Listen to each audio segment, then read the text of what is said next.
नमस्कार दोस्तों, myself professor Balvinder Singh. Today I will give my presentation on general principles of chemotherapy. I am thankful to my son Mr. Ashish Saini for typesetting and media recording of this presentation. Today we talk about the chemotherapy. Chemotherapy is the treatment with chemicals or drugs. They treat the infection due to microorganisms. They are also called as antibiotics, chemotherapeutic agents or antimicrobial agent. आज हम बात करेंगे chemotherapy की. Chemotherapy जो है वो दो word से मिलकर बना हुआ है. एक इज कीमो और दूसरा therapy. Therapy means treatment, chemo means chemical. So chemotherapy जो है वो केमिकल्स या ड्रग्स के साथ जो हम ट्रीटमेंट करते हैं, किस चीज़ की ट्रीटमेंट करते हैं? इन्फेक्शन की. और इन्फेक्शन किस लिए होता है? माइक्रो ऑर्गेनिजम्स की वजह से. तो जो माइक्रो ऑर्गेनिजम्स की वजह से जो इन्फेक्शन की ट्रीटमेंट है ड्रग्स के द्वारा, उसको हम कीमोथेरेपी कहते हैं. जो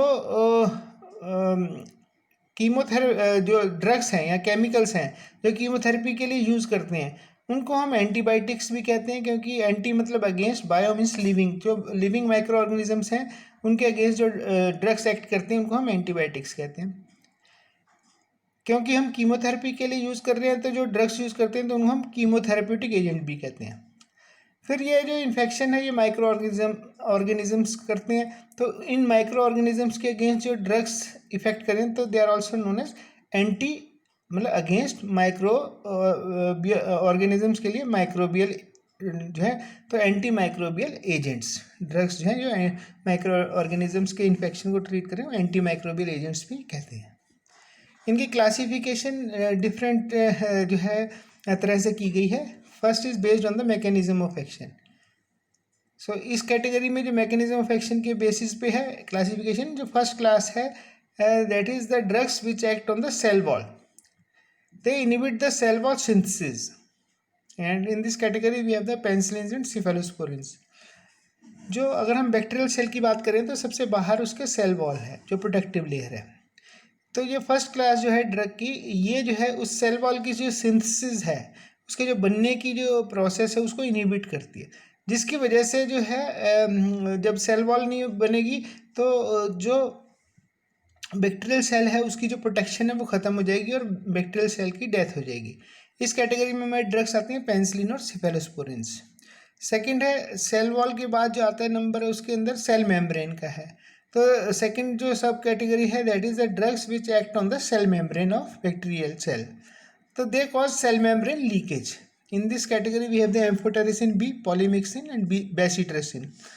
ये जो है सेल मेम्ब्रेन लीकेज है, इट इज, अगर हम सेल मेम्ब्रेन की बात करें तो bacterial cell with cell membrane जो है इट इज़ जस्ट लाइक एक कोई गुब्बारा है जो पानी से भरा हुआ है. तो अगर उस गुब्बारे में छेद हो जाए सारा पानी बाहर निकल जाएगा. तो उसी तरह से बैक्टीरियल सेल मेम्ब्रेन में अगर छेद हो जाए तो लीकेज हो जाएगी, जो सेल कंटेंट्स हैं वो बाहर आ जाएंगे और सेल की डेथ हो जाएगी. इस कैटेगरी में ड्रग्स आती हैं हमारी amphotericin B, polymyxin, bacitracin. Third है सब जो क्लासिफिकेशन है कैटेगरी है that is the drugs which act on DNA. DNA is genes. और जो पेरेंट्स बैक्टीरियल सेल है उससे ऑफस्प्रिंग बैक्टीरियल सेल में सारी जो प्रॉपर्टीज़ हैं वो सारी डीएनए के थ्रू ट्रांसमिट होती है. तो ये जो क्लास है ड्रग की जो डीएनए पे एक्ट करती है, दे इनहिबिट द डीएनए गायरेज. तो जो डीएनए है वो टूट जाता है जिसकी वजह से सेल की डेथ हो जाती है. इस कैटेगरी में हमारी ड्रग्स आती है ciprofloxacin and ofloxacin. Then next category जो ड्रग्स की जो मैसेंजर आरएनए पे एक्ट करती हैं, they cause misreading of messenger RNA, जिसके कारण जो है परमिएबिलिटी है सेल की, बैक्टीरियल सेल की, वो इफेक्ट होती है और सेल की डेथ हो जाती है. तो इस कैटेगरी में हमारी ड्रग्स आती हैं अमीनोग्लाइकोसाइड, जेंटामाइसिन. नेक्स्ट जो सब क्लासिफिकेशन है वो है और drugs which act on the protein synthesis. Protein synthesis बनता है बैक्टीरियल सेल में जो है राइबोसोम्स में बनता है. तो जो राइबोसोम्स में जो है प्रोटीन सिंथेसिस है उसको ये कैटेगरी ड्रग्स की इनहिबिट करती है. जो प्रोटीन है that is essential for the bacterial cell growth. अगर प्रोटीन नहीं बनेगा तो बैक्टीरियल सेल की ग्रोथ नहीं होगी और वो जो बैक्टीरियल सेल है वो या तो अपने आप मर जाएगी या हमारे बॉडी की इम्यूनिटी सिस्टम उसको डिस्ट्रॉय कर देगा. इस कैटेगरी में हमारी ड्रग्स आती हैं tetracycline, macrolides like erythromycin, then chloramphenicol. Next है मैकेनिज्म ऑफ एक्शन है the drugs which act on the metabolism, और you can say the folic acid synthesis को जो है इंटरफियर करते हैं, उसको इनहिबिट करते हैं। In this category we have the sulfonamides और कोट्राइमोक्साजोल। ये जो फॉलिक एसिड है again it is essential for the growth of the bacterial cell, और फॉलिक एसिड नहीं बनेगा तो बैक्टीरियल सेल की ग्रोथ नहीं होगी, तो या तो हमारी बॉडी डिफेंस पावर उसको डिस्ट्रॉय कर देगी या वो अपने आप बैक्टीरियल सेल ख़त्म हो जाएंगे। नेक्स्ट है फर्स्ट था हमारा based on the mechanism of action. Second classification है based on the spectrum of activity. Spectrum क्या है? रेंज है। तो ये दो क्लासेस में डिवाइड किया गया है, एक है ब्रॉड स्पेक्ट्रम और सेकंड है नैरो स्पेक्ट्रम। स्पेक्ट्रम है कि जो एंटी बैक्टीरियल ड्रग है वो कितनी इफेक्टिव है। ब्रॉड स्पेक्ट्रम है मतलब उसकी रेंज ज़्यादा है, वो it is effective against large number of micro organisms. Like broad spectrum anti microbial they are effective against both gram positive and gram negative bacteria. In this category we have the tetracycline, chloramphenicol. The narrow spectrum is the spectrum is narrow, means they are effective against small number of microorganisms. For example, to have a better understanding, they are effective against either they are effective against gram positive bacteria or they are effective against gram negative bacteria. So few they are effective against few bacteria. In this category we have the penicillin G or erythromycin. Next is based on the activity. Based on the activity means there are two types of drugs. One is the bactericidal drug and another one is bacteriostatic drug. Bactericidal drugs are those drugs, sidal मतलब killing. Bactericidal drug kills the bacteria, whereas bacteriostatic inhibits the growth of bacteria. तो जो bactericidal है वो bacteria को मार देती है, they are more powerful, stronger जो है एंटीबैक्टीरियल हैं, they don't take any chance, they kills the bacteria.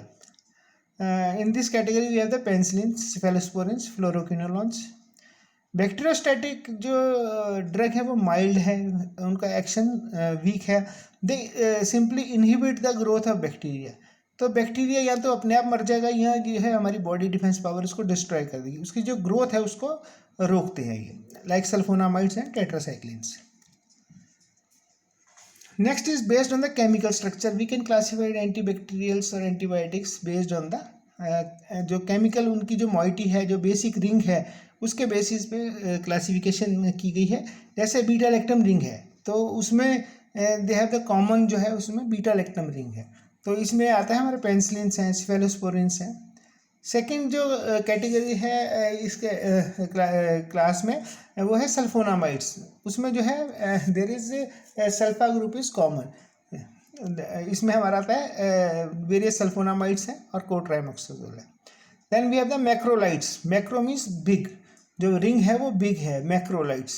सो इसमें आते हैं हमारे एरिथ्रोमाइसिन ग्रुप आता है। टेट्रासाइक्लिन्स में मतलब टेट्रा मतलब चार, साइकिल 4 साइकिल्स होते हैं, इसमें हमारे टेट्रासाइक्लिन है, डॉक्सीसाइक्लिन है। देन क्यूनोलॉन्स, जो क्यूनोलॉन्स हैं वो जो है उसमें जो रिंग है वो क्यूनोलॉन रिंग है। देन इसमें हमारे सिप्रोफ्लॉक्सासिन है और ओफ्लॉक्सासिन है, फ्लोरोक्यूनोलॉन्स भी आते हैं इसमें। देन हमारा है अमीनोग्लाइकोसाइड्स, इसमें हमारी जो रिंग है बेसिकली अमीनोग्लाइकोसाइड है, तो इसमें अमीनो ग्रुप है और एज वेल एज ग्लाइकोसाइड है उसमें रिंग में, तो इसमें ड्रग्स आती है, जेंटामाइसिन है, अमीकासिन है। Then we have the nitroimidazole group, जिसमें नाइट्रोजन है और इमिडाजोल रिंग है, तो इसमें हमारी ड्रग्स आती है मेट्रोनिडाजोल। देन पॉलीइन्स जैसे निस्टेटिन है।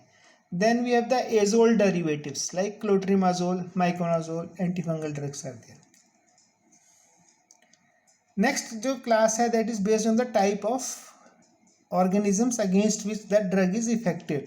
लाइक जो है anti microbial agents are classified in antifungal drugs. Antifungal drugs are effective against fungi, in this we have the clotrimazole. Then we have the antibacterial which are effective against bacteria, we have the penicillins. Then the antiprotozoal drugs which are effective against protozoas like drugs are metronidazole. Then we have the antiviral which are effective against virus, acyclovir is there. Anthelmintics They are effective against the worms that infest the human body. We have the albendazole. Then based on the source, we have the natural source as well as synthetic source.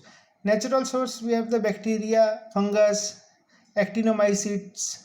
When the natural source is fungus, we have the antibiotics like penicillin, cephalosporin.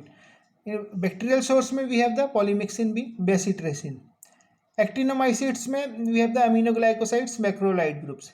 Synthetic में कोई natural source नहीं है, इसमें जो है chemically reaction से हम lab में उनको मैन्युफैक्चर करते हैं. इसमें ड्रग्स आती है हमारी सल्फोनामाइड से, क्विनोलॉन से. देन जो है एंटी माइक्रोबियल एजेंट्स में कुछ प्रॉब्लम्स आती हैं. That is one is the resistance problem is very common, क्योंकि जो मोस्ट ऑफ द एंटीबायोटिक्स हैं वो 1950s के आसपास जो है वो उसमें 20 साल आगे पीछे जो है वो डेवलप हुए हैं. न्यूअर एंटीबायोटिक्स जो है 1900 लगा लो आप 70-80 के बाद जो है बहुत ही कम है. न्यू जनरेशन हैं जो सिंपली मॉडिफिकेशन है. और एक जब ड्रग कोई किसी बीमारी के लिए इफ़ेक्टिव होती है तो उसको जो है हम इतना ज़्यादा यूज़ कर लेते हैं, इतना ज़्यादा वाइडली यूज़ कर लेते हैं कि जो बैक्टीरिया हैं दे बिकम रेजिस्टेंट. और कई बार जो है हम जो है उसकी जो थेरेपेटिक कोर्स है, जैसे मान लो 5 दिन दवाई खानी है तो हम 3 दिन बाद ठीक हो गए तो हम वो जो है दवाई छोड़ देते हैं. तो उसकी वजह से जो है resistance problem is nowadays a very common problem. फिर इरेशनल यूज़ है. अब जैसे सिप्रोफ्लॉक्सासिन लॉन्च हुई तो वो बेसिकली टाइफाइड के लिए लॉन्च हुई, टाइफाइड के लिए, पैराटाइफाइड के लिए. लेकिन उसको जो है हमने चने की तरह इस्तेमाल किया. लाइक गले में इन्फेक्शन है तो भी सिप्रोफ्लॉक्सासिन यूज़ कर लिया. जो है कहीं पे भी छोटा मोटा इन्फेक्शन है तो उसमें भी कर लिया. अब उसकी वजह से क्या हुआ कि वो रेजिस्टेंस प्रॉब्लम हो गई. सिमिलरली उसके बाद जो है ओफ्लॉक्सासिन का हमने वही हल किया. अब जो रेजिस्टेंस प्रॉब्लम है तो इरेशनल यूज़ के लिए कितनी बार अवेयरनेस प्रोग्राम भी चलाए हैं कि भाई यहाँ एंटीबायोटिक्स को हमने कम से कम यूज़ करना है, जहाँ ज़रूरत हो वहीं यूज़ करना है. ये नहीं है कि ज़रा सा कुछ इन्फेक्शन हुआ, माइल्ड इन्फेक्शन में हमने स्ट्रॉन्ग जो है एंटीबायोटिक यूज़ कर लिया. Then another thing about this is the synergism. इसलिए जो है रेजिस्टेंस की प्रॉब्लम को टैकल करने के लिए हम क्या करते हैं, मल्टी ड्रग थेरेपी यूज़ करते हैं या जो है कम्बिनेशन ऑफ ड्रग्स यूज़ करते हैं, जो कि साइनर्जिज्म की वजह से जो है वो their effect is better than the single drugs. Synergism मतलब कि 1+1 11, मतलब 11 तो नहीं होता actually, it is more than 2. अगर हम इंडिविजुअल ड्रग यूज़ करें तो उसके मुकाबले में जब कंबाइंड यूज़ करते हैं तो जैसे हमारा कोट्राइमोक्साजोल है, सल्फामिथोक्साजोल और ट्राइमिथोप्रिम. सल्फामिथोक्साजोल में रेजिस्टेंस प्रॉब्लम आई तो उसके हमने ट्राइमिथोप्रिम के साथ यूज़ किया तो जो है कम्बिनेशन की वजह से जो है बेटर रिजल्ट्स मिले, साइनर्जिज्म मिला हमें. तो वो जो है इस तरह से कई ड्रग्स जो है हम यूज़ करते हैं. एमोक्सिसिलिन है, पोटाशियम क्लैवेनेट के साथ यूज़ करते हैं. Then so many other drugs are there जो कि हम इन ट्यूबरक्लोसिस है, multi drug therapy is commonly use. In leprosy we are using multi drug therapy. In HIV AIDS treatment or antiviral therapy we are using the multi drug therapy to avoid this resistance problem. So in this way we are using the antimicrobial agents in a judicial way. So that's all about the general principles of chemotherapy. In case you have any doubt, you can ask me. My mobile number is there, email ID is there. I am thankful to my son, Mr. Ashish Sani, for typesetting and media recording of this presentation. And good day to all of you. And I hope you are now understand the basic principles of chemotherapy. Thank you very much. Good day.